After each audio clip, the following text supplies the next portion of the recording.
soppbubblor. Ja. Det gjorde man när man var liten. Ja. Aldrig blå soppbubblor på som vinter. Nej, det är inget som man tänkt på. Jag har gjort is. Mm. Och efter att jag började filtrera mitt vatten ser det ut så här i istråget. Mm. Vad kommer det sig? Ja, det är en bra fråga. Det kan man undra. Det kan man verkligen undra. Så kan man undra om det här är så lämpligt. Den här boken här som jag har skrivit av Sara Lövstam. Den heter En stark nolla. Och Är det sig själv hon pratar om då, ja, eller? förmodligen. Som 13-åringar får i skolan att läsa. Boken handlar om 15-årig pojke som sitter och ja, det får inte säga här kanske. Jag vet Det inte. får du väl. Ja. Han sitter och mumlar. Han runkar till en dickpic som han har fått av en 37-åring. Jag tror 15-årig pojke är felstavad. En centerpartist skulle det ha stått. Ja. Det är de som sysslar med sånt. Och så kanske han fick den där bilden av en 15-åring istället. Så kan det nog vara. Ja. Nej, det är för jävligt. Vi har ju varit med och omröstat sämsta barnboken. Det får vara sämsta ungdomsboken då. Övrigt Sara Lövenstam. Ja. Och sen ska vi få lite nya invånare här igen. 120 svenskar ska deporteras från USA. Så nu kommer vi att få lite läkare och ingenjörer och sånt där. Ja, gud ja. Ja, men återvandring, vad kallar de det för? Ja, det är väl bra. Ja. Rickard Herrey är det synd om. Ja, det är väl alltid synd om Rickard Herrey. Sover han på soffan? Han sover på soffan hos sin dotter för han har blivit hemlös. Men jag har en jättebra lösning på det där. Jaha. Hans kompis har ju ett jättestort hus. Han bor själv nu. Han bor själv nu också. Det kan jag säga. Sagerska palatset så Ja. bara att flytta in. Ja, det blir ju jättebra. Och så finns det en som heter Malmström. Cecilia heter hon till och med. Hon är handelskonventionär. Och hon vet minsann hur man ska ta sig an Trump. Så hon kan väl ge lite råd till trudelutten och sånt här då. Men hallå, Ja. det gäller att slå tillbaka. Ja. Ja, det kanske gäller att titta på varför han vill ha tullar. Ja. Vad hade han för orsak? Har du mycket kärringar med tomma hjärnor? Ja. Elon Musk ska reagera på Sverige. Mm. Det är lite konstigt att vi har den här flyktingen här som åker på semester till sitt gamla hemland. Men det var bara så man vill att det ska vara. De ska väl ha det bra, va? Ja. Ja. Jävlar. Ja, men det är roligt. Det börjar belysas mer och mer. Sverige i permanent förfall, säger Elon Musk. Men jag måste säga min dator förföll här också. Jag tror ljudkortet gav sig. Men nu spelar vi in på din så får vi mixa ihop med filmen på min. Får se hur det här blir. Gode tid. Sverige är ett skräckexempel. Ja. Säger han. Ja, det är ett föregångsland, säger jag då. Ja. Då kan det bli så. Då kan det bli så, ja. Ja, och nu ska barnen lära sig om NATO. Och totalförsvaret. I skolan. Du, jag spyr. Ja. Jag undrar om de får lära sig det här som Tacker pratar om här. It's a defensive organization. How is it defensive? Because it has never acted proactively, aggressively. Really? Where were you when the Yugoslavia war was going on? And they were bombing the shit out of Christians in Yugoslavia. Do you remember that? Yes. That was pretty offensive. NATO has always operated in a defensive capacity. Really? Yes. That's how they created Kosovo? Defensively? It was defensive. Oh, it was? Yes, it Who was. was the aggressor there? Oh, you know, my brother-in-law was literally Just there. admit it. What you're saying is insane. It's not insane. They could... NATO has never actually acted unilaterally Okay, so the aggressively. Soviet Union It's never collapses- attacked anybody without being attacked. It's always been defensive. Who in Yugoslavia attacked NATO? Look, here's the point where you just admit defeat. Bow your head and I'm be not like, you know defeating. what? I bow before superior knowledge. I totally got this wrong. I can't believe I had such a silly idea. I'm sorry. Unik vätgasmack invigd i Mariestad. Så stod det för, vad kan det vara? Några år sedan. Ja, det var nu. Ja, men det kan inte vara Nej, nu. det kan det inte Det vara. måste vara något år sedan eller jag 2. vet inte. 20 miljoner kostar den skattebetalarna. Den fungerade aldrig. Så det är ju tidigare det här gjordes. Men de sålde den i veckan för 175 000. Jag undrar vem som ville köpa den. Ja, det var väl någon sån där snille som ska installera och sen få lite bidrag från staten. Ja, så vi ska väl betala det igen. Antagligen. Ja, och sen så förstår du så satte de upp ett segeldukstak. Va? Ja, i Havsbadsparken. För 1,6 miljoner. Ja, det gjorde de. Men det har inte gått så bra. För de hade inget ordentligt bygglov om jag förstår. Nej. De fick liksom tillfälliga bygglov. Och det ingick inte alltid den. Så pylomer och fundament, det måste ju vara stolpar och det som gräver ner i marken då. Då får de ta ner varje år. Så de får sätta upp det igen. För 40 till 60. 40 till 50. Ja, totalt sett höst och vår så är det ju 80 000 då, Ja. varje år. Ja. I dagens priser. Ja. Och det blir ju inte billigare. Nej. Det är fint. De tar hand om våra pengar. De det gör vårdar de. dem ömt. Vi behöver en Dodge. Ja, vi behöver en Dodge. Ja, och det tycker jag var lite positivt i varje fall. Svenska bönder är väldigt kritiska till Bover. Bovär. Ja. De vill inte alls hålla på med det där. Nej, men det är ju gift för dem likväl som för ja. djuren, likväl som för kunden. Så Ja. jag menar, de är ju i första kedjan för avrättning. Ja. Så nej, det förstår jag. Det blir glad att läsa. Mm. Jag blir också glad att läsa. Du tar luft och så säger du inget. Nu kör jag. Jag kör. Henrik Jönsson har lagt ut att SVT Nyheter lämnar Facebook. Och jag säger så här. Det går dåligt för SVT. Så han som hade hand om Facebook, han är inte kvar. Nej, han fick sparken. Ja, han fick nog det. Ja. För de är ju kvar på Instagram och TikTok. Men den som kan det är väl kvar då, än så länge. Ja, fy fan. Tönteri. Finns inget osexigare än Trumps lilla gäng, säger Fanny Jönsson. Men jag undrar, trodde hon att de håller på med det de gör för att verka sexiga? Förmodligen. Så tyckte hon det. Jag vet inte vad de skriver. Hon måste ju vara ganska bombad. Fast jag kan säga att jag hittar någonting osexigare. Ja, det är svårt att vara osexigare och manligare än det där. Ja. Men jag tänker på nästa här, ja. De är ännu värre. Ja, det här finns inte med på rubriken sexigt. Nej. Inte ens med 2 O före. Nej. Gode tid. Lille Polle där, förstår du. Men Lille Polle, han är glad. Han står där och skakar hand med Ukrainas försvarsminister. En fin kille. Det är en fin kille som utreds för påstått maktmissbruk. Han har väl fått en massa pengar också. Han skott sig lite, va? Ja, Inte så himla lite heller. Ja. Och så finns det många andra som skor sig också. Jag tror vilka det kan vara. Ja, Zelensky klagar. Han har inte alls fått de där 177 miljarderna som det påstås att han har fått. Han har bara fått 75. Ja, Hur är det möjligt? hur kan det komma sig? Konstigt. Fick Polle något? Vet inte. Man kan undra. Och det här kan jag ju bara instämma i. En av de vidrigaste domarna jag läst i hela mitt liv, skriver killen. Eller jag utgår från att Herr Husis är en kille som har lagt upp det här. En afghansk man som har dömts för våldtäkt mot barn. 22 fall. 22 fall av våldtäkt mot barn under perioden 2019-12-01 till 2020-12, alltså under ett år. Och då får han ett fängelsestraff på 3 år och 6 månader. Får jag bara tillägga en sak där? Flickan som han systematiskt våldtagit var 13 år och led av psykisk ohälsa. Ja, det är ju inte sant. Hon får 190 000 plus ränta. Ja, Vad är det för jävla rättssystem vi har? ja. Kammaråklagare Josefin Pernmyr och ska vi se, ombud och målsägande beträde advokaten Marie Nestenborg. De klarar inte av att stå emot den offentliga försvararen advokaten Peter Olsson. Alltså jag tycker det här är bedrövligt. Och det här gör det inget bättre. Nej. Ska vi försöka läsa? Ska vi kalla det grå för putte? Ja, det kan jag försöka med. Som tingsrätten har redogjort för utlämningslagen i sin lydelse före den 1 augusti 22 som aktuell vid prövningen av frågan om utvisning, vilket innebär att det krävs synnerliga skäl för att utvisa putte. Våldtäkt mot barn är en typ av brott som kan motivera ett avsteg från utgångspunkten att utvisning inte kan ske. Va? Inte ska ske. Jag förstår inte. Jag förstår inte.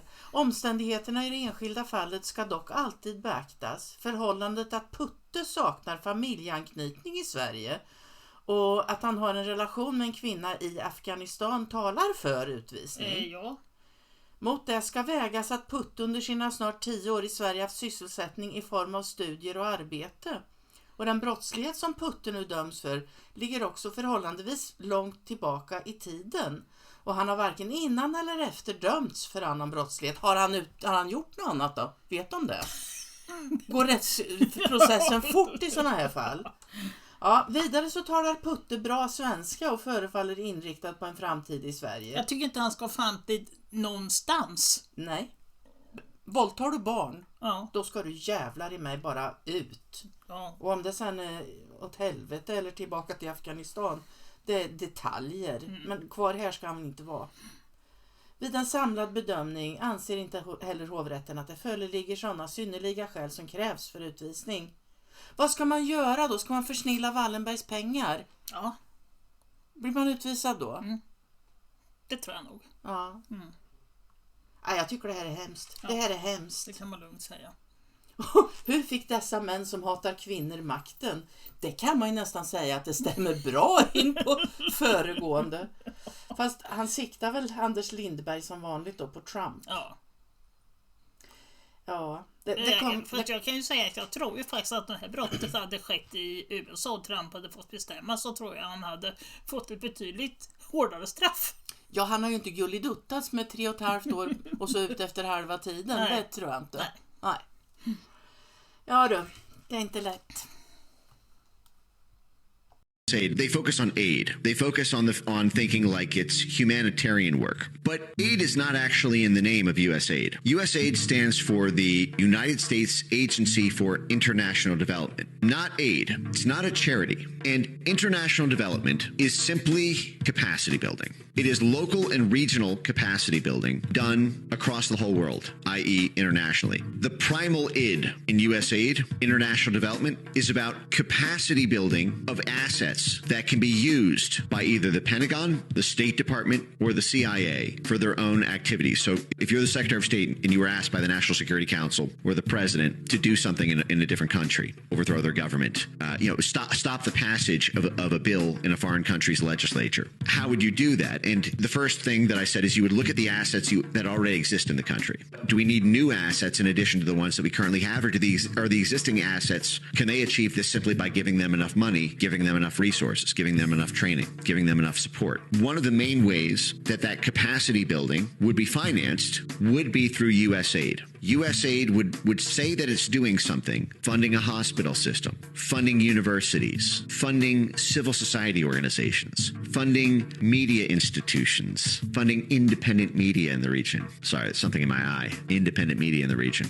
on USAID payroll. And those institutions, those assets, would then be bigger and more powerful and more capable capacity, more capable of serving the State Department's goal, aka advancing U.S. national interests. USAID has a bigger budget than the State Department, over $50 billion. It is a bigger budget than the CIA. The entire intelligence community only has about 72 billion. So that's the CIA plus the 16 others. And USAID has a bigger budget than the CIA and is almost the size of the entire intelligence community combined. That is how important USAID is to American statecraft. It is an intelligence community, a State Department, and a Pentagon assistance organization rolled into one. I just copied this from the USAID website. USAID carries out U.S. foreign policy, advances U.S. national interests by promoting broad-scale human progress. At the same time, it expands stable, free societies, creates markets and trade partners for the United States, and fosters goodwill abroad. The operative phrases here are carries out U.S. foreign policy. This is not charity work. This is not aid. This is cynical, self-serving purposes. And what is it seeking to do? Free societies, open societies. Why does USAID want other countries to be open societies? Because that's how you get the influence in. If a country is a closed society, they're closed off from USAID influence. We cannot capacity build our assets there. Closed societies box USAID out. China is a closed society. That is why we have not been able to topple the government of China, despite having tried for 100 years now almost. We have not been able to topple Putin from Russia. Why? Because Russia is a closed society. Like China, they kicked USAID out. It is not an open society. And so the USAID can't just take over their entire media ecosystem by funding 100 different media propaganda outlets in the region to sway hearts and minds. And remember, that's what this is. It's hearts and minds and cash. That's what soft power is. They call it hearts and minds work, but it's cash that does the moving of those hearts and minds, especially of the leaders of the movements. American media is losing its collective mind this week because it's been suggested that maybe USAID should be defunded or at the very least restructured. In case you don't already know this, over the past few years, USAID has funded initiatives like these. $2 million to pay for people's sex changes in Guatemala. $20 million for a Sesame Street show in Iraq. $1.5 million to fund DEI initiatives in Serbia. $70,000 to put on a DEI musical in Ireland. $47,000 for a transgender opera in Colombia. $32,000 for a transgender comic book in Peru. $500,000 to expand atheism in Nepal. And get this, $38 million worth of grants that ended up going to the exact same lab where COVID is now thought to have originated from in Wuhan, China. USAID was given a $30 billion budget for 2025 alone, and I couldn't have said this any better myself, but I don't know about you, but as an American taxpayer, I don't want my dollars going towards this crap. Du, det är inte lite pengar. Det känns som ett skämt alltihop. Ja, men de har ju suttit och skrattat sig harmynta för fan när de har hittat på att de ska skicka $2 miljoner för könsbyten i Guatemala. Ja, $2 miljoner för klassning i marockansk keramik.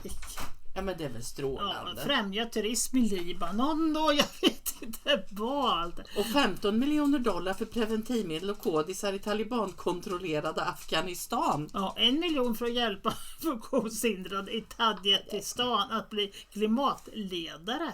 Och så 20 miljoner för att sätta upp en Sesame Street show i Irak. Ja. Du vet det är... Ja, alltså... $6 miljoner för turism i Egypten. Ja, men alltså, det är som ett jäkla skämt alltihopa. USAID sponsored American celebrity visits to Ukraine after Russia's full-scale invasion began. Angelina Jolie, $20 million. Sean Penn, $5 million. Jean-Claude Van Damme, $1.5 million. Orlando Bloom, $8 million. Ben Stiller, $4 million. This was done to increase Zelensky's popularity among foreign audiences, particularly in the United States. The involvement of celebrities made it easier to coordinate funding programs for Ukraine during the conflict. Det här är lögner som kommer från rysk media, säger Ben Stiller. Ja, och eftersom man säger det så var det bäst att ta med det. Ja, och då säger han så är det säkert så. Absolut. Det tror jag på. Ja. Bill Gates är lite orolig, säger han. Ja, det kan ju bli så. Ja, han har nog lite anledning att vara orolig, verkar det som. Om nu för det första USA hoppar av WHO så försvinner det en stor grön del där. Och sen så har du Bill och Melinda Gates Foundation där, som också har fått en massa pengar från USAID. Då försvinner deras pengar, så då kan de inte stoppa in dem i WHO längre. Ja, definitivt inte lika mycket i alla fall. Nej, det kan de inte göra. Och sen så har vi Gavi där nere också. Och Gavi är ju också Bill och Melinda Gates Foundation till en stor del. Då försvinner lite där med. Då försvinner det lite där med. Var ska Stavros få lön ifrån? Stavros? Förlåt, vad heter han då? Ja, vad heter han WHO? Svabb. Nej. Tedros. Ja, det var väl inte så långt bort. Ja. Jag är dyslektiker när det gäller namn. Ja, så att det kan se lite hårt ut för WHO framöver. Tänk, jag unnar dem det. Ja. Europakommissionen får de pengar ifrån. Det är ju vi det. Det är vi det, bland annat. Ja, nej, men det ser lite magert ut för dem framöver. Det blir bra det. Det är det jag är glad för. I found out that AID has given money to support the World Economic Forum. Why would the United States taxpayer be subsidizing the World Economic Forum when everybody that arrives over there arrives in a Gulfstream G5? Ja, men det har han ju rätt i. Där kommer de inglidande i sina jävla privata flygplan. Ja. Klimatsmarta allihopa förstås. Så de behöver kanske inte någon ekonomisk hjälp. Nej. Håller jag fullkomligt med om. Och så var det här med de åklagarna som åtalade Trump. Alla har sagt att det är Soros åklagare. Men det visade sig att Ja visst, han har betalat en del, men den största summan har faktiskt kommit från USAID. Så har skattebetalarna själva fått betala. Tacka fan för att de är griniga i kongressen, demokraterna. Det där är ju inte roligt. Ja. Och sen har vi Chelsea Clinton. Hon har ju hållit på och åkt runt och ska reda vatten på massa ställen och jag vet inte allt vad hon håller på med. Men hon har tjänat lite på det i varje fall. Filantroper brukar göra det. Ja. Och det kom tydligen också från USAID. Hon har då typ 84 miljoner hon fått ihop. Alltså det är ju du vet. Kommer du ihåg Q-posten? De kommer inte kunna gå på gatan. Nej, vi hoppas det. Jag tror på det. Ja, och sen har vi Nina Jankowicz. Om ni inte kommer ihåg vem det är så ska vi visa vem det är. Hon är i varje fall på med en censurprojekt i London. Och som sagt, kommer ni inte ihåg vem det är så ska ni få lyssna på den här. Saw a mainstream outlet so disinformation's origins are slightly less atrocious. It's how you hide a little lie. It's how you hide a little lie. It's how you hide a little lie. When Rudy Giuliani shared bad intel from Ukraine, or when TikTok influencers say COVID can cause pain, they're laundering disinfo when we really should take note and not support their lies with our wallet, voice or vote. Oh, information laundering is really quite ferocious. It's when a huckster takes some lies and makes them sound precocious by saying them in Congress or a mainstream outlet. So disinformation's origin seems slightly less atrocious. Har vi en tekniker? Ja. Jo. Det är inte lätt att ha nya arbetsuppgifter. Ja. Vad är det här nu då? Ja, Politico. Ja. Så det är politisk tidning, vet du. Plötsligt så fick de ingen lön. Va? Ja, konstigt det blev. Men. När Trump hade dragit in det här USAID. Men. Och med de har ju varit lite aktiva de där. För de har ju skrivit jättemycket om den där att Hunter Bidens laptop var rysk desinformation. Du vet vad ryssarna är ute och hittar på mycket. Ben Stiller och Hunter. De är jättepåhittiga. Och sen kommer vi till BBC. Ja, det här. Hur de fick sina pengar. Ja, det här är faktiskt lite intressant. Eller det är väldigt intressant. Vi har ju Sida ligger med 2 gånger. Ja. På högersidan det röda, då är det Sida. Ja. Då är det vad kan det bli? Jag orkar inte räkna om ni får räkna själva. 625 000, vad blir det? 1 miljon? Ja, mycket pengar. Mycket pengar är det. Och sen lite längre ner grönt, då är det Sida ihop med en schweizisk agentur. Ja, som låter ungefär som en schweizisk Sida. Ja, precis. En aid. Ja, hjälp. Ja. Det är därför det heter som det heter. Hjälp. Och den är på andra sidan också. Det är lila där ut klockan 9 liksom. Ja. Då är den med där också och ger. Ja. Jag tycker ju det här är märkligt. Vi ska inte glömma att vi som europeer ger också lite grann. Ja. Och sen högst upp i det blåa fältet, där har vi USAID då. Ja, de är ju med och ger en stor del. Herre min skapare. UNICEF, ja men varför ger de pengar till BBC? Det kan man undra. Ja. Det kan man undra. Och sen säger någon som heter Ron Paul på Twitter eller X. Om man tittar lite bakom kulisserna så har det kommit fram en hemsk sanning. Nästan hela mainstream media i hela världen har blivit fonderade av US government genom USAID. Från BBC till New York Times till Politico och SVT skulle jag tro. Jag skulle inte förvåna mig. Inte ett dugg. Jag frågade faktiskt Grock om det var några svenska medieinstitut som fick pengar från. Och han sa, det ryktas om det, men det är ingenting 100% fastslaget. Nej, han kan inte. När jag ber Krock att göra drakar åt mig, då får jag flickor. Och du får drakar. Ja. Den jävla Grock lite jag inte på.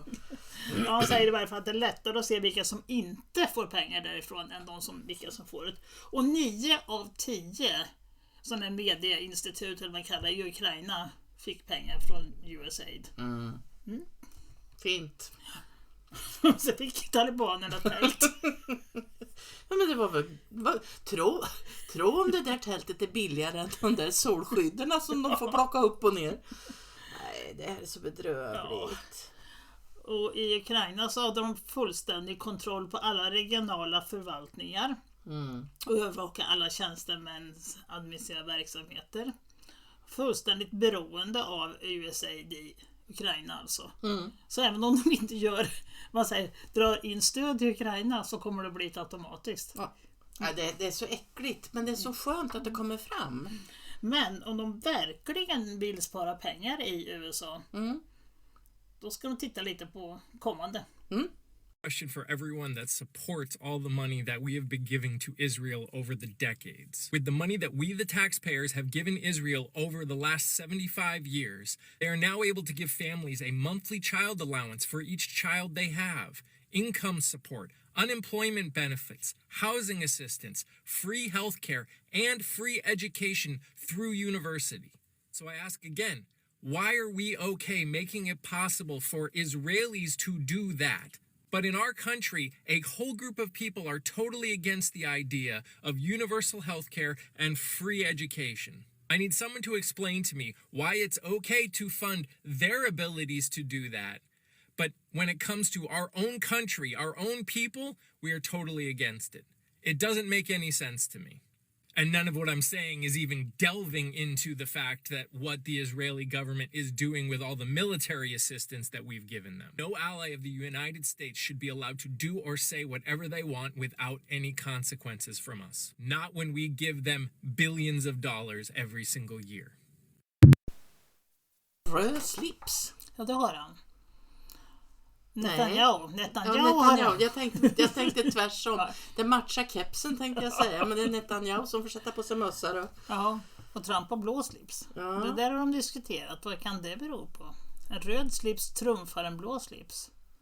Eller är det ett spel alltihopa? Ja, republikanerna är ju blå. De är röda. De är röda. Ja, det är ingen ordning på allting. Nej, som sagt, det här med gas och alltihopa. Jag vet inte vad jag ska tro. Jag vet verkligen inte det. Nej, hur ska man veta? Nej. Man kan ju bara hoppas att han har ett S i rockärmen till. Ja, nej. Jag menar, en del tycker att det är fruktansvärt och andra tycker att det är bra. Men samtidigt som... Ja, det kan ju inte fortsätta som det håller på. Nej, och det måste ju på något sätt redas ut. Och det ligger väl miner och halvsprängda bomber bort omkring. De måste väl städa. Men sen har man ju hört att det finns mycket gångar inunder där som behöver städas också. Att det kan vara liksom dubbla benefits. Men frågan är som sagt om palestinier kommer att få flytta tillbaka. Vi får lyssna på hans presstaleskvinna. Vad heter hon? Caroline. BBC, can you confirm that under the President's plans for Gaza, any and all Palestinians who want to stay in Gaza on their land will be allowed to do so?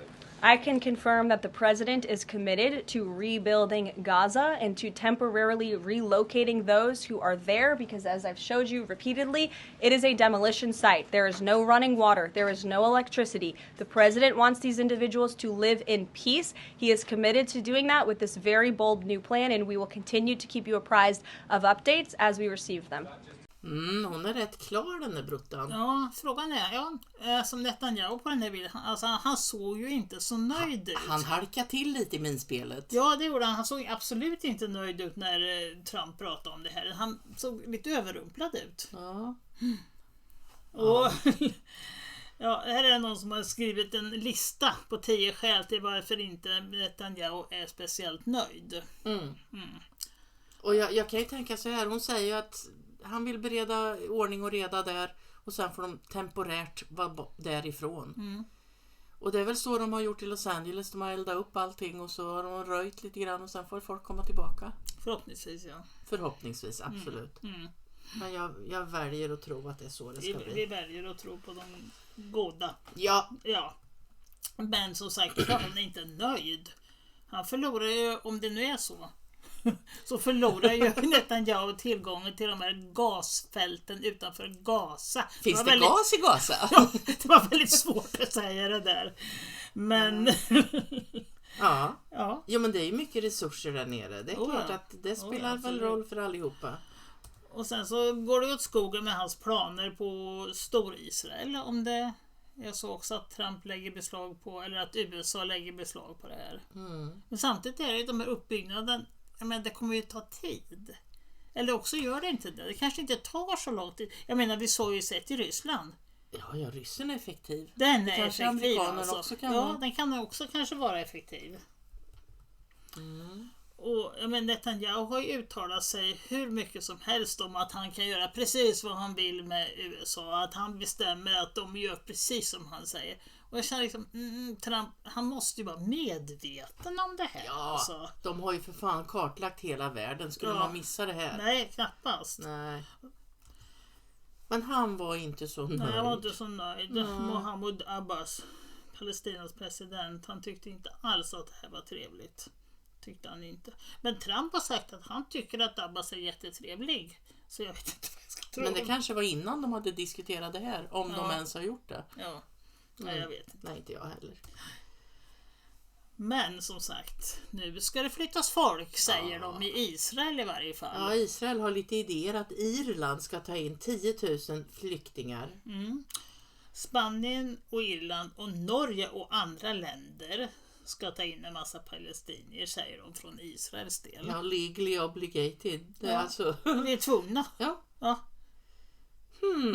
Hur går det då med återvandringen? Jag vet inte hur det går. Sket sig? Ja, det verkar lite så kanske.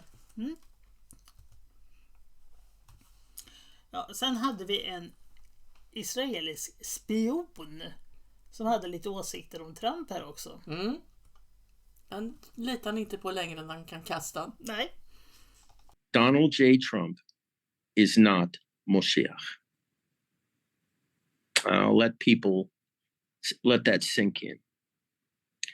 The fact of the matter is, Trump is no friend of Israel at all. Yes, he recognized sovereignty on the Golan Heights. Yes, he acknowledged the fact that Jerusalem is the undivided capital of the state of Israel. But with Trump, his actions are always transactional. What he gives, you pay for.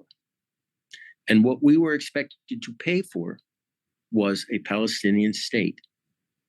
People refuse to remember, if they actually knew about it at all, that part of the deal of the century was the creation of a Palestinian state, or a Fakistinian state, God forbid.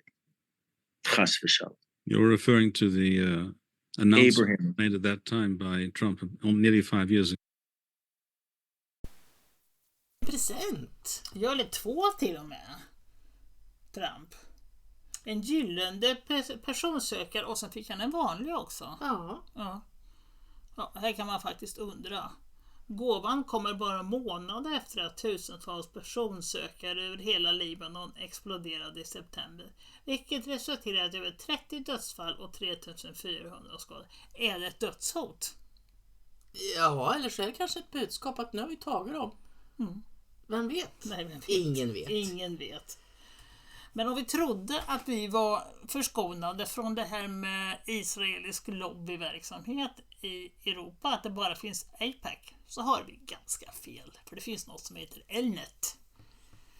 Ja, 2024 skrev The Classified UK att pro-israeliska lobbyister, inklusive Elnet, hade donerat pengar till 13 av Labours 25 kabinettmedlemmar sedan de först valdes in i parlamentet. Och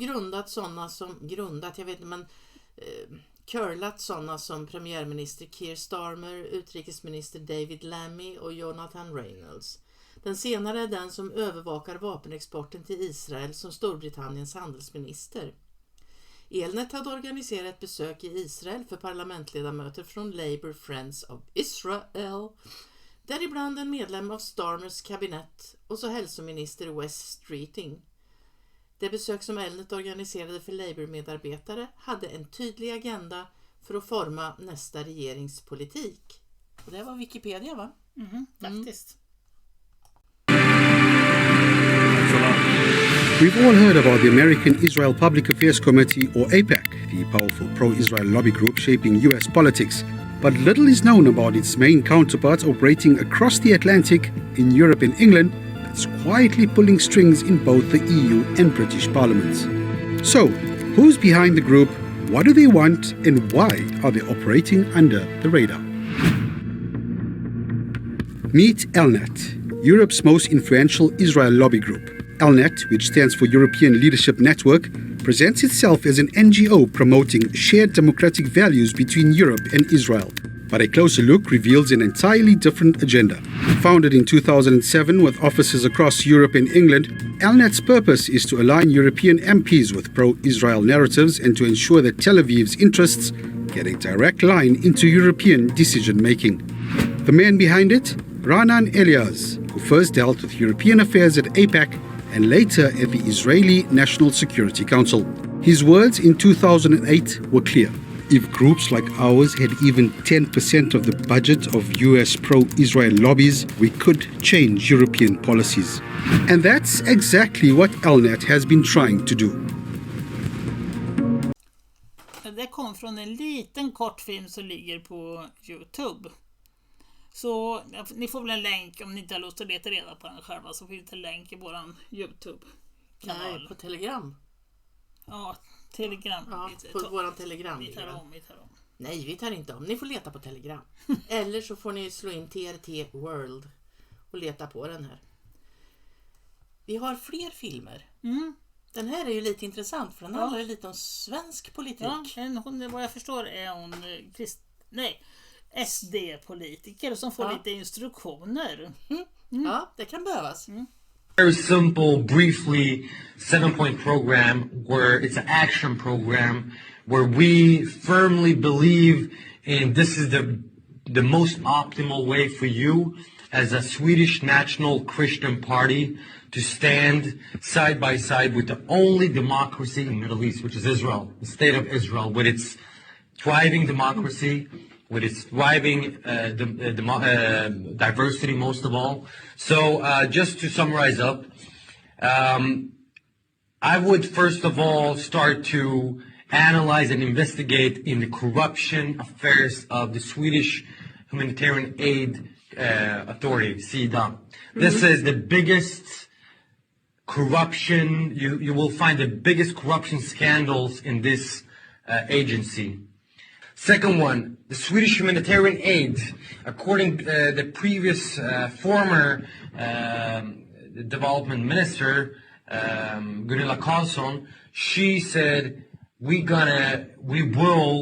threatened the Palestinian Authority, the so-called Palestinian Authority, by decreasing the annual amount from 720 million Swedish crowns, once again, 720 million Swedish crowns annually to 500 million Swedish crowns. Why should we decrease it? Take it off all the way. What was this errant combobulation? Jag var tvungen att kolla vad det betydde, men det var en felaktig kombination. Ja, vad gör den här? Ja, på brittisk demonstration. Ja, det kan man ju undra. Garrett Ike har svaret. Ja, det är ingen skillnad på det så och en sponsorbild på fotoströjan. Nej, typ. Sen undrar man ju om de har varit och lobbat lite i Rumänien. Troligen skulle man kunna säga. För där ska de inte få läsa historiegrafi i grundläroplanen. Eleverna i årskurs 11 och 12, vad nu det betyder. Gymnasiet gissar jag. Ja. Istället kommer de att tvinga lära sig judarnas historia, förintelsen och kommunismens historia. Ja, judarnas historia och kommunismens historia, vad är skillnaden? Säger jag då lite tyst. Ja, och är den sann, tänker jag då? Ja, det kan man också undra. Ja, det är nog mycket som ska liksom skakas upp, hängas ut och tas om hand nu. Du vet, de säger ju Israel sparar vi till sist. Och de är ju och röjer med Gazaremsan. Det är ju väldigt nära Israel.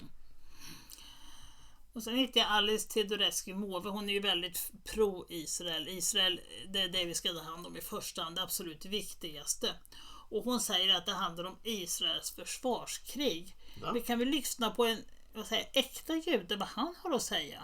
Om han tycker att han är i ett försvarskrig.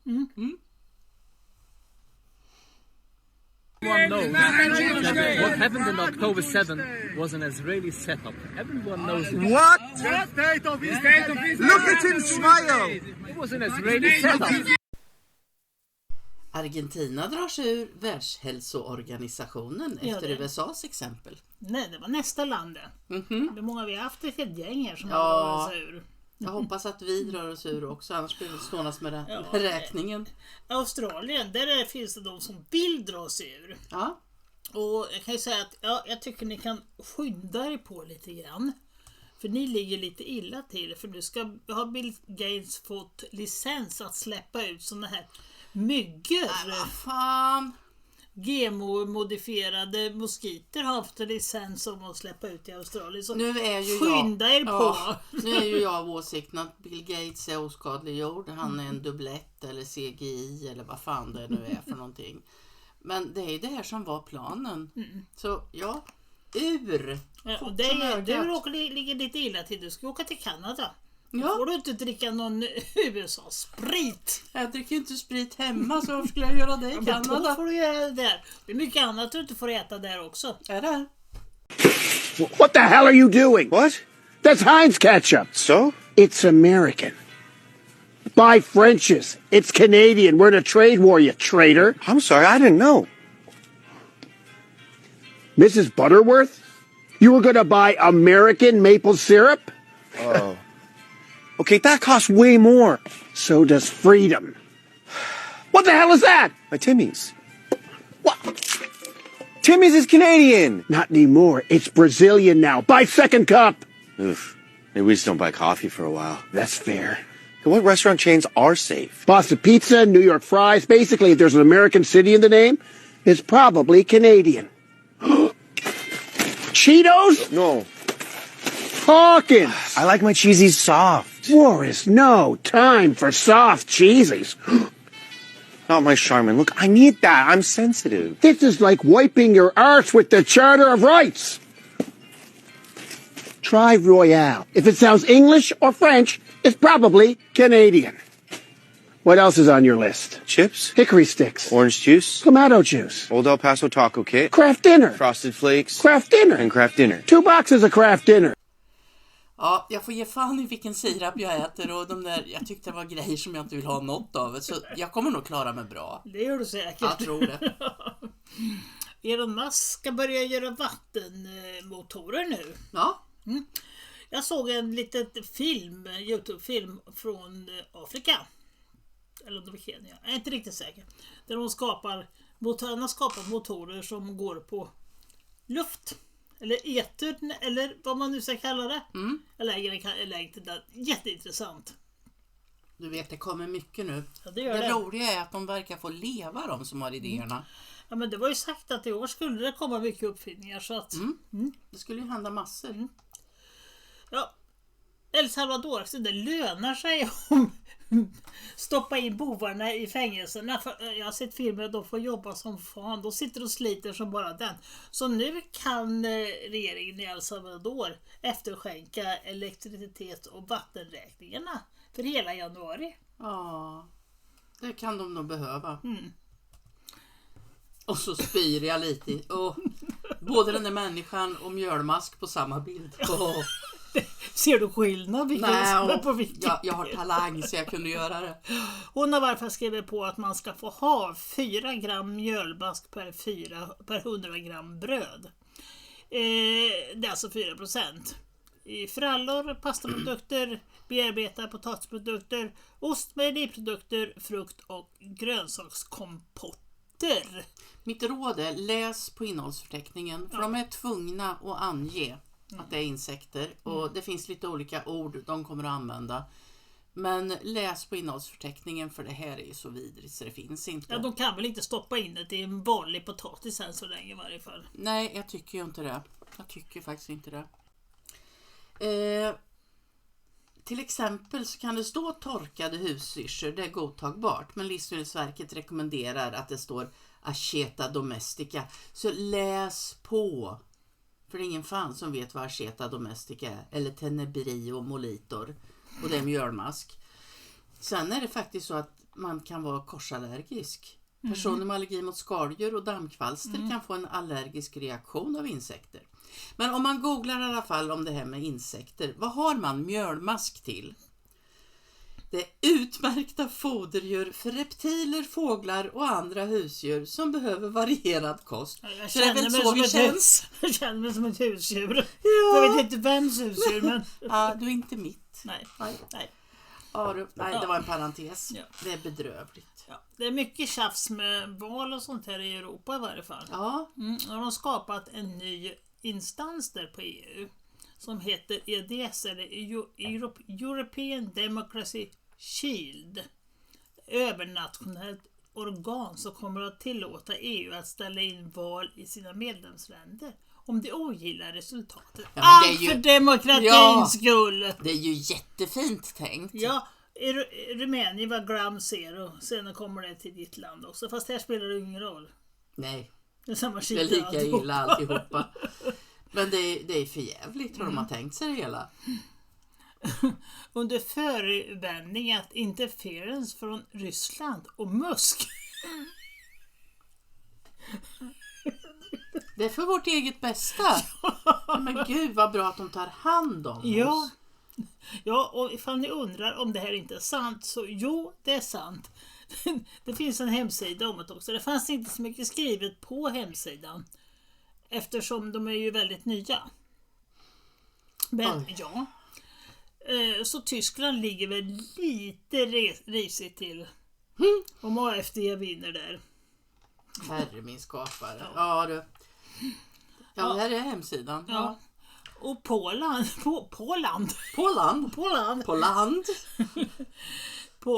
de är också lite oroliga. Att EU kan försöka ställa in deras president. Nej, men de behöver inte ställa in. Nej, kära någon, de bara säger det var fel. Det var fel.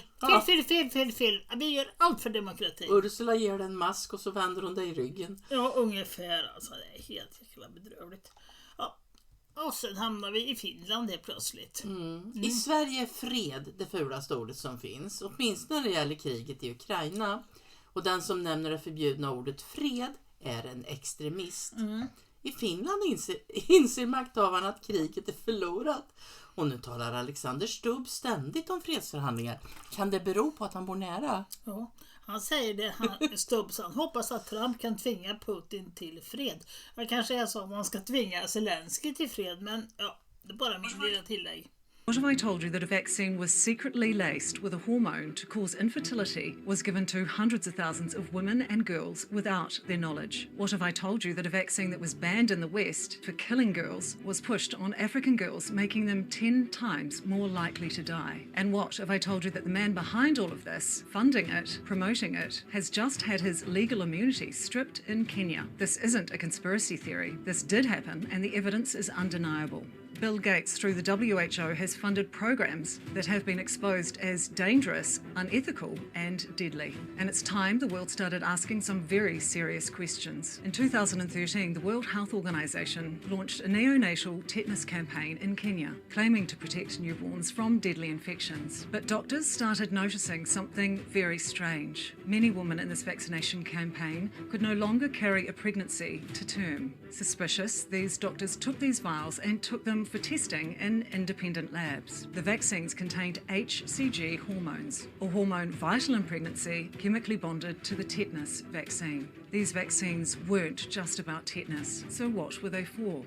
We cannot afford to trust WHO anymore, Your Excellency. In 2014-2015, WHO brought tetanus eradication campaign in our country. The vaccine that was used is a different type of a tetanus vaccine that is a fertility regulating vaccine, where they take tetanus and combine it with a hormone called human chorionic gonadotropin that supports pregnancy. And when you inject a woman with that vaccine, she produces antibodies against that hormone and therefore is rendered sterile. We are noticing an increase in the number of infertility cases among young couples who you examine and they are normal but cannot get children, or couples who are losing 3, 4, 5 pregnancies before they can carry any pregnancy to term. We were able to expose this, and we have even published a paper that is available. But it doesn't stop there. Let's talk more about the DTP vaccine, the world's most popular vaccine thanks to Bill Gates and the WHO. In the 1980s, the vaccine was banned in the United States and Europe after studies showed it caused brain damage and even death. While it was replaced with a safer version in these countries, the older, deadlier versions were still being distributed to children in Africa. When Danish scientists studied more than 30 years of vaccination records in Africa, they found a chilling discovery. Girls who received the DTP vaccine were 10 times more likely to die than children that were unvaccinated. But these girls weren't dying from tetanus, diphtheria or pertussis. They were dying from anemia, pneumonia, dysentery and the diseases that the vaccine left them more vulnerable to. This isn't just about bad science. It's a pattern of unethical experiments on vulnerable populations. Vaccines that were deemed too dangerous for the West, pushed in Africa under the guise of philanthropy. And who's funding this? Bill Gates, the same man whose foundation controls much of the World Health Organization's budget. The same man who just lost his immunity for prosecution in Kenya. Knowledge is power, and this is why we must question the narrative, the motives, and demand accountability. Bill Gates and the WHO must answer for these actions, and we, the people, must stand together for transparency and justice. If you believe the world needs to know the truth, share this video and let's make this conversation so it can't be silenced. Day tech bros have been courting Donald Trump, but Gates has too. He had a 3-hour dinner with the president ahead of the inauguration. He's not impressed with Trump's pick for health secretary, Robert F. Kennedy Jr., who denies he's anti-vax but has repeated debunked claims about vaccine harms. These vaccines are saving millions of lives. You know, he is misleading people about that. That riles a man who's made it his mission to give away his fortune to combat preventable diseases. Tacka fan att Bill Gates är orolig över Kennedy-tillsättning. Ja, han tycker att det går aldrig. Den rena närkingen, det går aldrig. Det går aldrig. Men i vilket fall som helst, du vet, vi pratar ju om det här att det var 17 000 läkare som hade skrivit under att de inte ville ha Kennedy. Dr. Bullshit och Dr. I hittepå och som svensk media hade skrivit om, och inte har de gått med någon dementi på det inte. Inte bett om ursäkt heller att de har ljugit. Nej, absolut inte. Men nu förstår du, så har de kommit ut med någonting nytt. Jaha. För det finns ett stödbrev för Kennedy, och det var faktiskt påskrivet av avstängda läkare. Dessutom så var det faktiskt ja, men det är så dumt. Så men jag känner en avstängd läkare.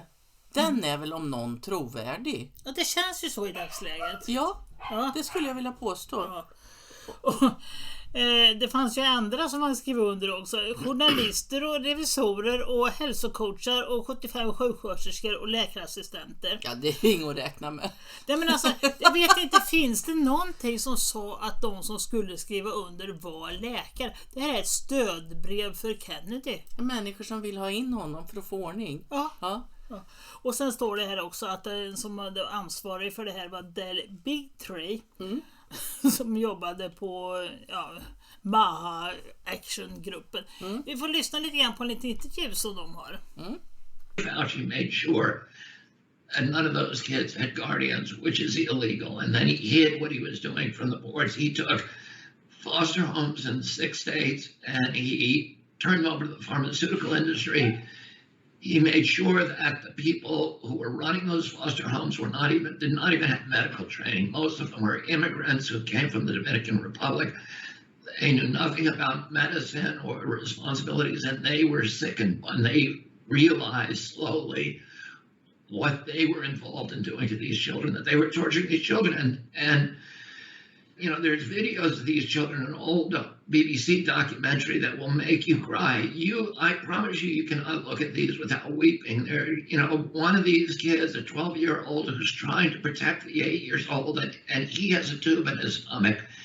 And he's telling them, I tried to fight them, and this is what they do if you fight them. You can't fight them. You need to just take the drugs. And the kids didn't want to take them because the drugs were making them horribly sick. And Celia Farber, who's this amazing researcher who worked on this chapter for me and did a lot of the original research on it, she actually went up to Hawthorne, New York, to the Gates of Heaven Cemetery. She found the cemetery where Fauci was disposing of the corpses of these children who died in his illegal experiments. She found an open pit. It was actually covered by an AstroTurf carpet. She opened the AstroTurf carpet and she saw hundreds and hundreds of tiny little coffins. stacked haphazardly upon each other, because these are children who have no parents and nobody was there to protect them. And Tony Fauci treated them as collateral damage. And, his objective was to enlarge the markets for these pharmaceutical companies who he had partnered with by allowing HIV, these toxic chemotherapy drugs, to be given to children. And then the next experiments, which are in the next chapter, which are equally horrendous, is his experiments on African. Fauci ska också skita ner sig. Fy fan vad han har ställt till den. Ja, det är helt jäkla bedrövligt, får man då säga.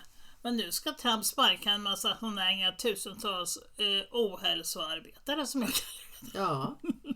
Från CDC och FDA. Det är ju katastrof enligt mainstream media. Det är ju katastrof att de har fått vara där överhuvudtaget. Ja. De har förstört så många liv. Munskydd och alltihopa. Ja, fy fan. Hittepå. Mycket hittepå är det. Och sen så har vi den där beryktade laptopen igen. Ja. Den dyker upp och den kommer att dyka upp mer om den. Ja, det gör det säkert. Det var ingen bra idé om de har kommit på nu att skriva på det där. Nej, men jag tänker de hade nog inte så mycket val. Nej. De hade nog en press ifrån flera håll på sig. Ja, det här är lite roligt. Det är ett brev, alltså ett läckt e-postmeddelande från John Brennan som verifierade 51 underrättelseagenter som godkände Hunter Bidens laptop. Nu har jag problem med halsen, jag kan inte prata. Nej, men ska jag prata över då? Ja, det var att Hunter Bidens laptop, att den skulle liksom vilseleda den amerikanska allmänheten. Så att de fick skriva på lite. Ja. Och det är ju... Hörru du, kan jag skriva på dig här? Ja, kan jag lägga till ditt namn? Jag kommer att lägga till Leon och Sue och G och George och Lisa.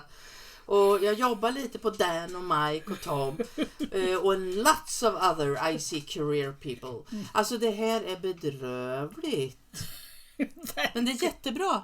Ja. Det är jättebra. Det är inte alls ryskt. Nej, hittepå. Inte särskilt ryskt. Ganska inte amerikanskt. Den här gången heller, kan man säga då. Ja, precis. Så hoppar vi till Grönland. Ja, the Green Island. Ja. Nu sägs det, jag vet inte om det är sant, men att de har haft en folkomröstning där och folk vill hellre vara med i USA.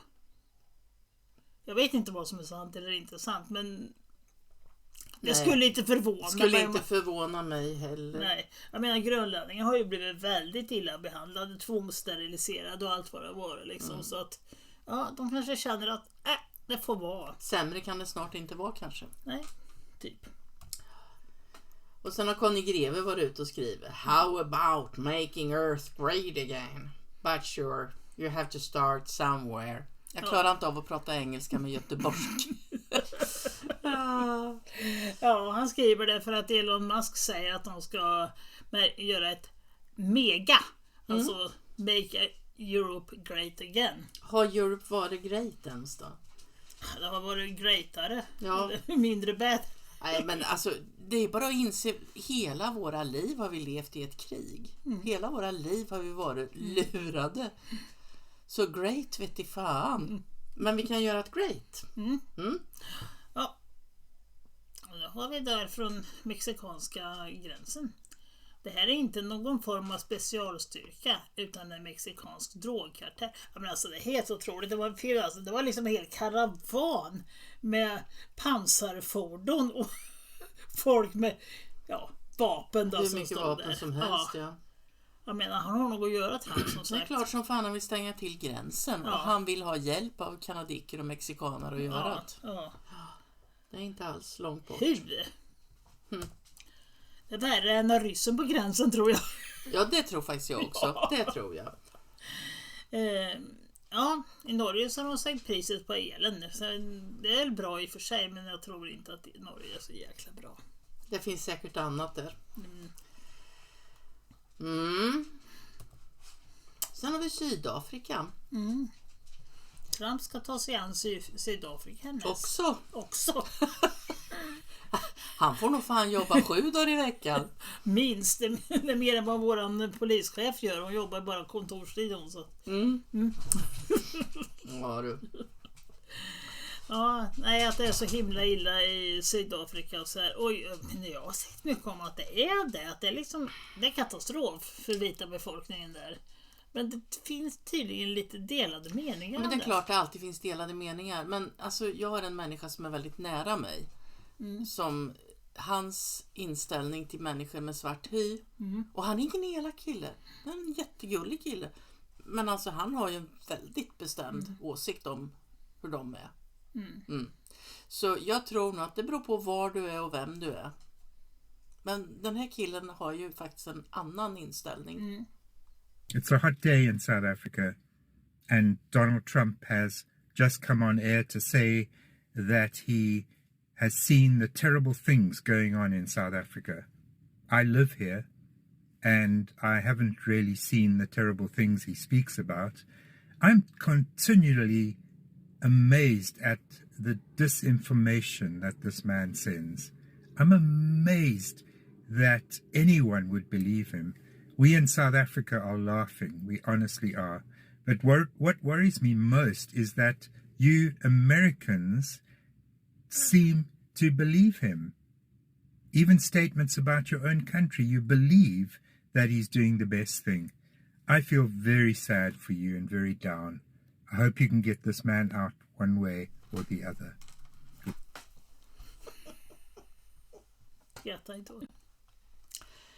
Metas anställda gör revolt över tampongborttagandet från Men's Room.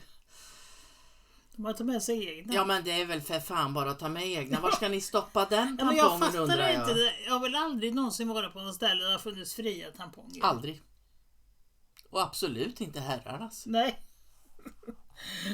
Ja, han är bra, John Kennedy. Han är förbannat klurig. Hans torra jävla humor, den älskar. They, them, are no, was there. Ja. Target, det var ju den där amerikanska kedjan. Ja, affärskedjan. Affärskedjan som, ja, de gick ju all in för det här med pride och trans och allt. De gjorde ju trosor för barn som kunde trycka in vissa delar om pojkar skulle ha en sån som såg ut som flickor. Alltså det var så bedrövligt alltså.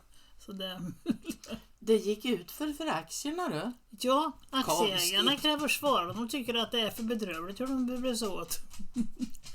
Kritiker hävdar att Target sexualiserade barn, men företagets anhängare menar att kollektionen var ett uttryck för inkludering. Nej, så du, jag tror inte att en 6-7-åring känner sig inkluderad för att bli påtryckt ett par trosor som trycker in snoppen. Alltså det är så sjukt. Det är så sjukt så det är intressant. Och här blir det ännu sjukare. Nu ska man lukta på bajset. Ja, det ska man göra så. För är man kvinna och har varit man så har man ett hål där det tidigare har varit en snopp. Ja. Och då kan man lukta bajs. Ja. Konstigt bajs. Ja. Så nu ska man träna på att lukta det. Så alla andra kvinnor ska träna på att lukta på bajset så man vet vad synd det är om de här personerna. Ja, men för i helvete väx upp. Ja. Nej, men jag tror jag blir tokig. Sånt här klarar inte jag riktigt. Too much. Ja. Det är också too much. Ja. Det finns, vad säger man? Manliga och kvinnliga delar på Lego. Ja. Och det är att gå över gränsen. Ja. Då blir de så här, vad heter det man blir nu igen? Man blir... transofob. Ja, det kanske man också blir, men man blir förnärmad. Ja. Ja, så alltså bara så ni vet att framtiden kan vi aldrig någonsin använda en stickkontakt. Och det är gränsfall att vi kan lägga pussel. Och framförallt mina vänner, strumpor är kört. Ja, för då stoppar man in något till någonting annat. Ja. Och det går inte. Nej. Det är transfobiskt. Gode tid. Ja, bönderna i England, de är nog inte så transfobiska i varje fall. De är mer förbannade. För 2050 ska det inte finnas några kossor där överhuvudtaget. 100% minskning till 0 tamdjur. 0 kossor. För att vi måste tänka på klimatet. Ja, jag tror att de här människorna som driver det här vid 2050 kommer de att vara nackade. Jag tror aldrig det här kommer att ske. Nej. Men att det ens gå ut och säga att de vill hat. De är tvingade. Jag tror det. Jag tror att livet är lite trist för de här grabbarna nu. Och kvinnorna. Ja.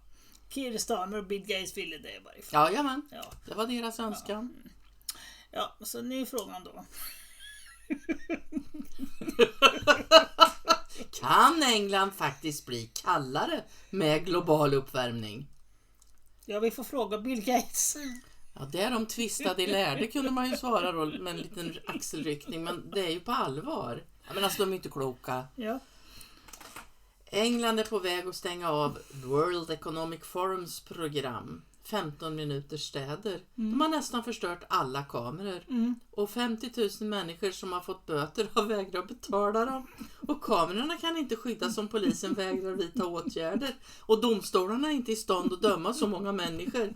Så kluckar det iväg hela tiden. Ja, men det är helt underbart. Ja. Heja Blade Runners. Den här aktivitetsgruppen har neutraliserat 90% av kamerorna som installeras under ett nollsläppssystem som straffar fordon som inte fyller standarden. Jag tycker det rubriken där uppe hörs raden bra. Storebror tappar synen. Ja, ge han en käpp. Herre min skapare. Ja, så hamnar vi i Ukraina igen då. Ja, där hamnar man ju titt som tätt. Titt som tätt så åker vi till Ukraina. Fast vi får inte betalt för att åka dit. Nej. Det är faktiskt taskigt. Det är taskigt faktiskt. Han är redo att prata med Putin, säger Zelensky. Jaha. Ja, och Trump har ju faktiskt sagt det att han vill prata med en legitim vald ledare. Har? För Ukraina. Nej, inte för tillfället. Så man säger att det måste faktiskt ha val först. Ja. Och de har ju Zelensky ställt in. Ja, då är det ena som lite stillestånd. Ja, det skulle man väl lugnt kunna säga. Min farmor var född i januari 1909. Ja, men på den tiden var de ju helt tappade och dumma i huvudet. Oh ja, de förstod ingenting. Nej. Den här läkaren, han säger att om du tog ett sånt där stick så fick du C-sjukan. Och den var... Nej, inte C-sjukan. Jo. CA-sjukan. Ja, så kan man ju säga. Ja. Cancer kan man ju också säga. Och du fick inte CA-sjukan om du var obesprutad. Nej, han hade aldrig sett sjukdomen i någon som inte var obesprutad. Som inte var...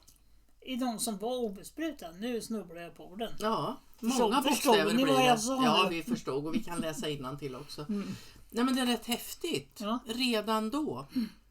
Men de var ju så oupplysta på den tiden. Ja, de var så oupplysta. Bäst att säga så. Ja, och 1981 så skrev de böcker som förutspådde en global pandemi 2020. Alltså jag undrar vilka tekniker folk har. Jag vill lära mig lite sån här framtidsskådning. Remote viewing, ja. Det skulle jag vilja lära mig. Den kursen, vet du. Och här kommer någonting som jag nog faktiskt tror på. En studie som bekräftar att de besprutade blir förändrade både till personlighet och till känslor. Det är ett forskarlag i Sydkorea. Och det är mer än 2 miljoner deltagare. Det är människor ifrån Seoul. Både de som är besprutade och de som är inte besprutade. Och det är tydligt. 68% ökning av depression efter en spruta. 44% i ökning av ångest och en 93% i ökning av sömnstörningar. Jag har avrundat. Och det är helt bedrövligt. Det beror alltså på inflammationer som orsakas av spike-proteinerna. Ja, nej, alltså det är ganska bedrövligt. Ändå är människor fortfarande villiga att gå iväg och stoppa fram armen. Ja, men de vet inte det, så för det säger de inte i mainstream media. Nej, jag vet. Och det kan ju vara en orsak. Ja, det kan absolut vara en orsak till antidepp-medicinering. Men att bara 7,9 människor av 100 skulle vara beroende av antideppmedicin i Sverige, det tycker jag låter väldigt lågt. Jag tycker jag vet väldigt många som äter såna här mediciner. Ja, men det kanske andra mediciner också de äter. Kanske är så. Men just bara antidepp. Så kanske finns det annat också. Island och USA är ju tydligen det mest deprimerande man kan bo i. Och så skrattar jag. Nej, men det här är så jävla äckligt så det finns inte. Nej. Ja, vi har haft lite besök här. Ska vi... det är inte deprimerande. Nej, det är fint. Ska vi lägga lite kort? Eller har vi något kvar? Ja, det är ufosarna. Ja, vi har ufosar kvar. Då gör vi det först. Alignment will happen in 2026 at Easter. What will happen? The star will, the alignment she told me about, that the star of Regulus would be on the horizon in front of the Sphinx. At that moment, there'd be a new knowledge. Well, I had no idea if this was even possible, you know, but these astronomers run it through the machines and it comes out that star is going to come up on the horizon in Easter of 2026. And from that point forward, they started remote viewing the state. Government did. And now you hear it all over TV. 2026, that's the big date. 2027, that year, something's going to happen. Armageddon, you hear it all over. You know, you hear it on TV. If you study, like I've heard even, well, I won't say names, but please do. Well, you know Lou Elizondo, right? Lou's mentioned that date. A lot of people have. Easter 2026. Well, the year 2026. I gave him the specific time. And it was with Robert Grant that I told him about this alignment and all. And then he's like, oh my God.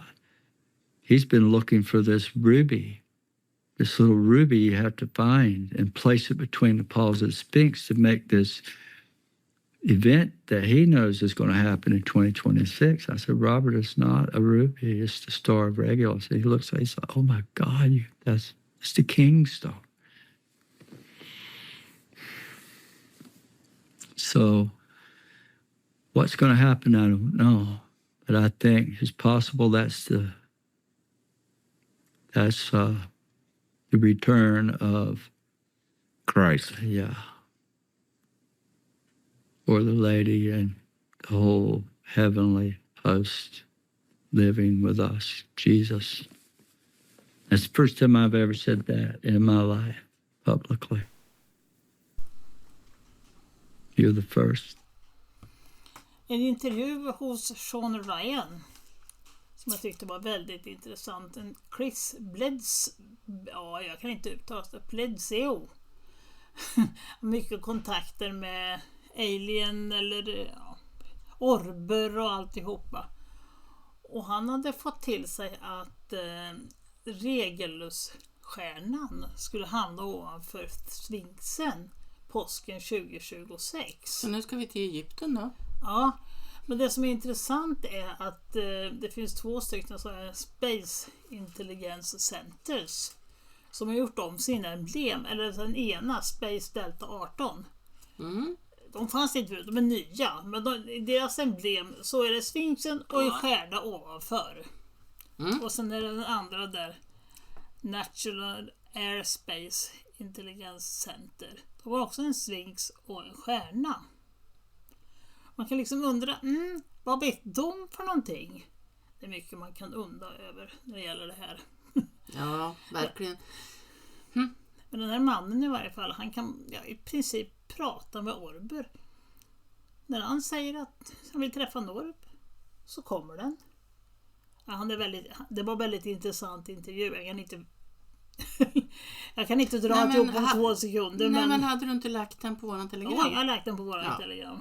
Så då får man gå dit och titta om man tycker det var intressant. Ja, det är mycket spännande på ingång. Ja, det är det faktiskt. Det här tyckte jag var intressant. Även om han pratar om att det ska vara Kristus återkomst och så där. Jag är inte speciellt religiös, kan jag inte påstå. Men jag tyckte ändå att det var intressant. Ja, men du, nu tar vi och kikar på den där karln. Vi ser den där orben som flaxar omkring där. Så kan vi ta och lägga lite kort.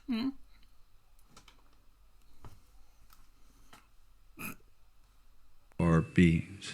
This created intelligent being that watches us, that monitors all life on this planet. That's what they do. So that would be like the little humanoid beings that you saw 18 years ago tomorrow. Those are what come out of Yes. Yeah. And the cool thing is I have video of that.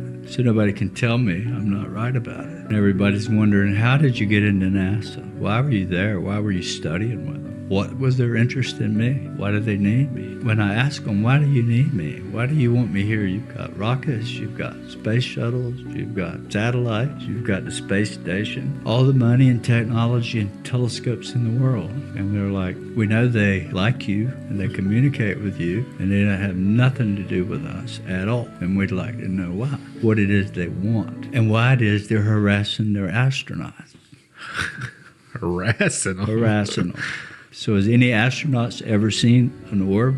All of them. No way. All of them. Really? Yep. So how do they see them? How do they appear to them? They would appear outside the space shuttle, look in the windows at them, stand up over the shuttle bay or the space station, glowing. Sometimes there's a report of a half a dozen of them, 125 feet tall with wings, standing there smiling at them.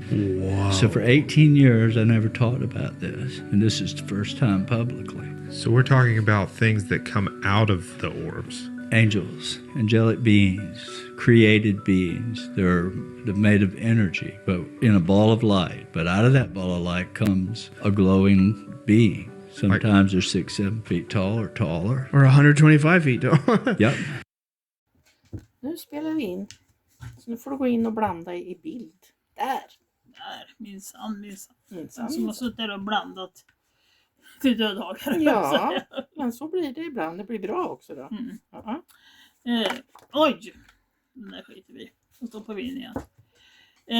Nej, det går inte, för så kan vi inte hålla på och ha det och stoppa in saker i saker. Nej, sorry, vi kan inte ens blanda längre. Nej. För då blir vi transfobiska. Ja, det är kört. Vi stoppar in en bit i den andra biten. Nej, vad dumt allting är, hörde du. Ja, jag Men tror vi kan skratta. Vi undrar över Orber. Ja. Det vi undrar lite smått är: kommer vi få lättare att se dem? Vad har universum att säga om Orber? Ganska löst formulerad fråga här. Ja, för Orber har vi ju sett, både du och jag. Ja, det har vi. Du har filmat dem, när vi dansade med bordet. Ja. Så att de finns, det liksom inte en diskussion, utan frågan är bara, kommer vi få lättare för att se dem och förstå vad det är och så här. Spännande. Väldigt vad du drar och för med den där. Ja, någon ska göra det. Nu blandar du ut ur bild. Ja. Jag får ta en mindre kortlek. Jag har en mindre kortlek. Jag ska börja använda den. Om du flyttar in så att du är i bild så är det mycket trevligare. Så då? Ja, Okay, det blir jättebra. Det jag kan inte veta om jag är i bild. Nej, det brukar vi inte börja. Nej, det brukar vi inte, absolut inte göra. Det brukar vi börja. Ja. 3 i stav och 5 i bägare. Jaha du. Prästinnan. Page i stav. Page i bägare. 7 svärd.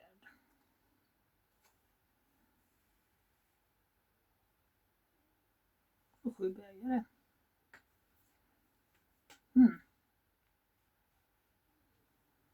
Jag vet inte riktigt vad jag ska säga här.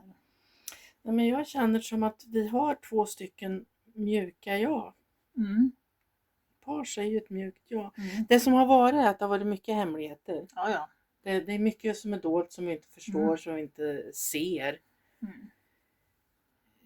Där vi står idag så är det 3 i stav och det är mycket jobb som är gjort och vi är faktiskt på väg ut i ett nytt stort öppet någonting. Ja.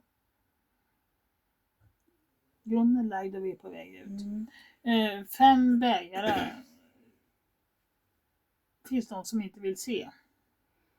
Vill man inte se så slipper man se. Ja, alltid. Men jag kan också tänka mig att det är man får faktiskt jobba lite. Det är inte bara att titta rakt fram och tro att man ska få ett stoppat i sig, utan man får anstränga sig lite. Här har vi taktikkortet. Ja, man kanske får lära sig det här lite CE5 och sådana här saker. Ja, Använda lite jag har ju teknik. den appen. Ja, Ska vi köra lite till sommaren? Vi måste göra det. Så vi i somras också, men det Ja, blev inte så. och sommaren före det med. Ja, men då var vi så skadade. Så. Eller...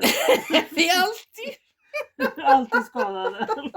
Ja, men alltså... Men det kan komma en liten överraskning, lite mjukt då, en liten Ja, överraskning. vi kommer att få en present då om vi gör så. Mm. Ja, men då bokar vi en kväll i sommar här. Men som du säger, vi måste vara lite strategiska. Vi kan inte bara vänta på att de där ska ploppa upp och ställa sig. Utan vi måste jobba lite, träna lite. Mm. Och här har vi ju 7 bägare. Det handlar ju också om dimridåer. Det finns de som inte vill att vi ska se. Såklart. Ja. Som lägger ut villospår. Och det är väl hela den här disclosure-grejen. Det är mycket villospår. Så är det. Ja, vi kör vidare, får vi se vad som händer. Vi kan flytta på dem. The Fool. 8 bägare. Fool, ja. Det betyder ju att vi är på väg ut i nya äventyr. Så man kunna säga. Så är det. Men så är det de som inte vill vara med i de nya äventyren också. Ja, eller kan det kanske vara så att vi har nått till den gränsen när vi säger nej. Nu letar vi efter något annat som är viktigare för oss.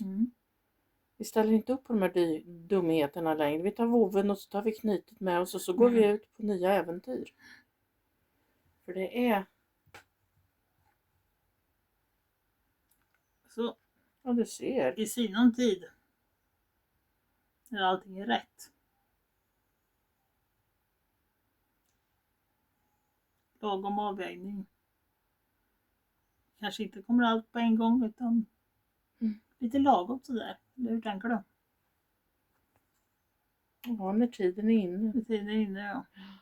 Så kanske ögonbindeln ramlar av. Ja, för jag tror det mest är så att vi själva sätter gränserna. Ja, vi kör det till så får vi se vad som händer. Månen. Mycket dolt. Ja, och det kanske till och med är så att det är månen som stör för oss. Så kan det vara. Det är helt otänkbart. Så vad kom vi fram till? Vi kom fram till det att vi får jobba lite på det. Hem och gör läxan. Men vi kan ju ses här på gräsmattan. Ja, ta med varsin baden och en sovsäck och lite myggmedel så löser vi det här. Ja, att de finns där ute, orberna, det vet vi ju. Det är ju lite lustigt att vi har en måne där och vi har en måne där. Och där har vi också en måne.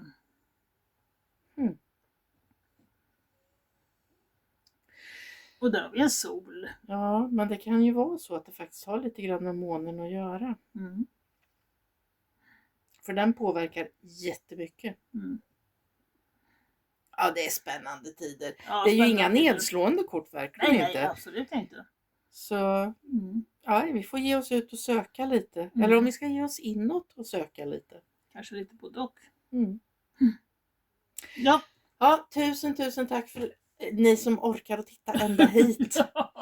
Nu ska vi sätta oss och ladda upp det här och det tar ju sin lilla tid. Ha det bra. Ja, ha det gott och tack för alla snälla kommentarer. Och det är lite skoj att se att det finns lite andra kommentarer där de vill att vi ska bli lite griniga på varandra också.